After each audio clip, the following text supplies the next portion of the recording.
Hello everyone, my name's Human Vegetable and welcome to Let's Play Minecraft. Today I have a wonderful weapon for you guys. It's well,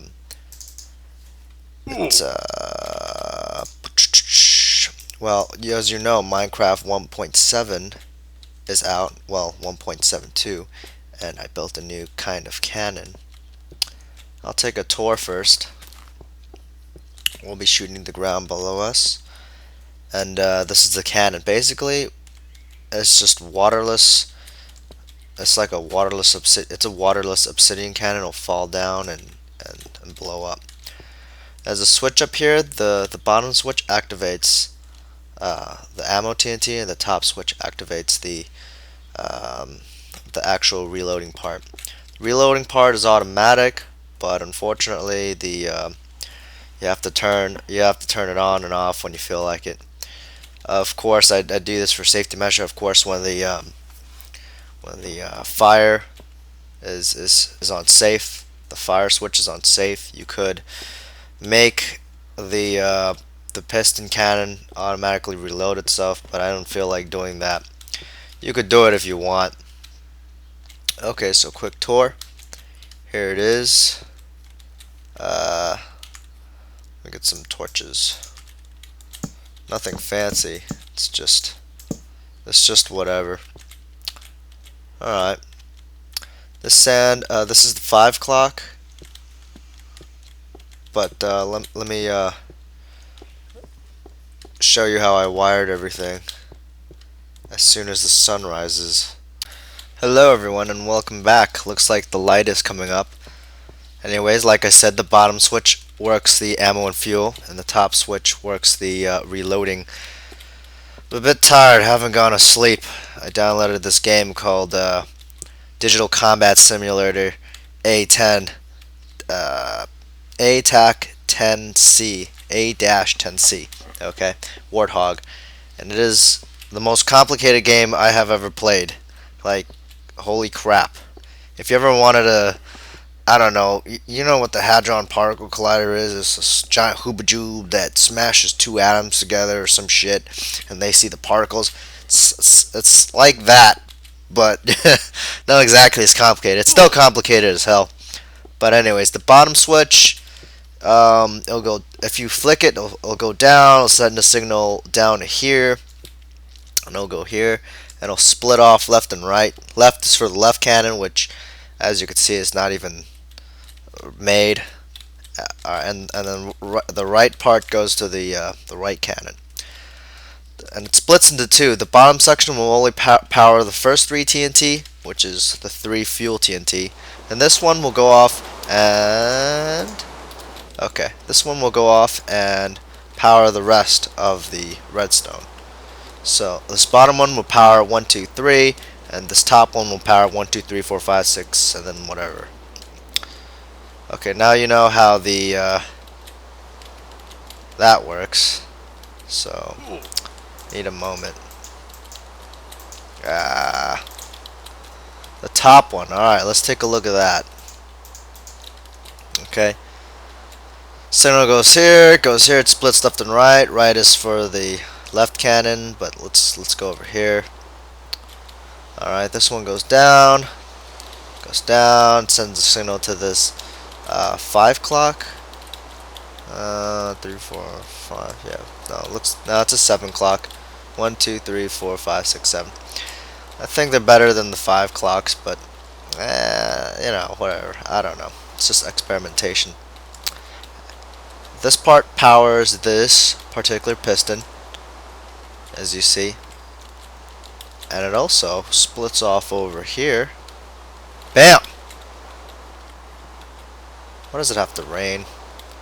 And it powers this piston and this piston, and then it powers this piston. So let's take a look at what happens.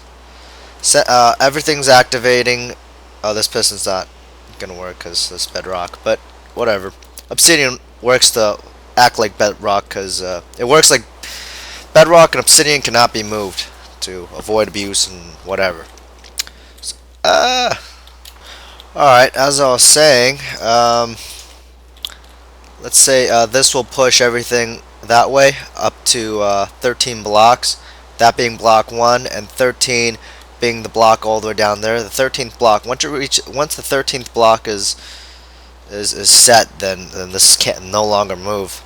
So let's say the 13th block is pushed up, then the number 1 block will be pushed to here, and then the sand will fall and it'll come fill its place. Without the sand, the block number 1 would be pushed here, and then it would just be blank air, and then the piston would go back and forth purposelessly.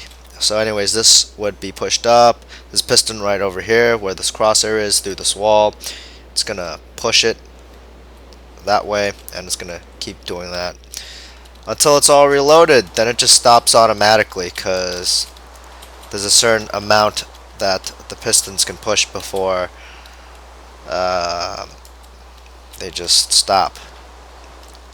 That's 12 to 13 depending on, it can push 12 blocks, but it cannot push 13 blocks.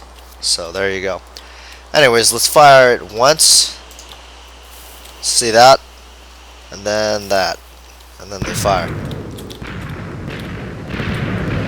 That's great. Hello everyone. I'm firing. There you go. And then bam. Shoop de whoop.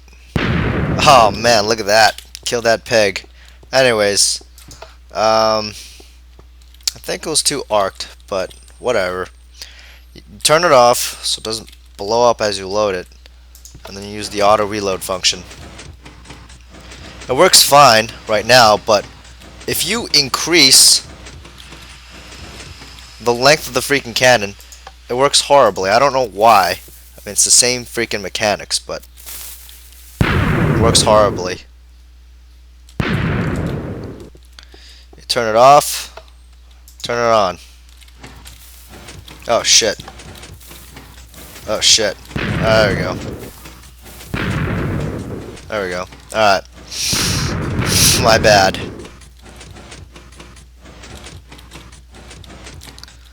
Alright. Automatically stops loading because there's certain limitations to the pistons. So let's turn those off. Firing.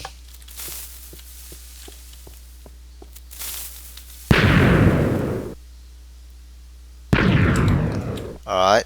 Let's turn it off. Reload. And that's about it, really. That's all there is to it. Alright, my final notes. Alright.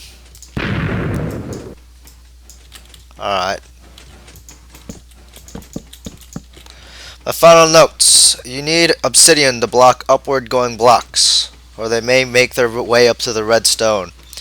As you saw the pistons that push the blocks vertically, the blocks that are pushed can keep going upwards unless you stop using obsidian or bedrock if you have MC Edit or some sort of hack. If you need to, you can use glass to if you need a block that doesn't take redstone power but instead blocks the redstone power.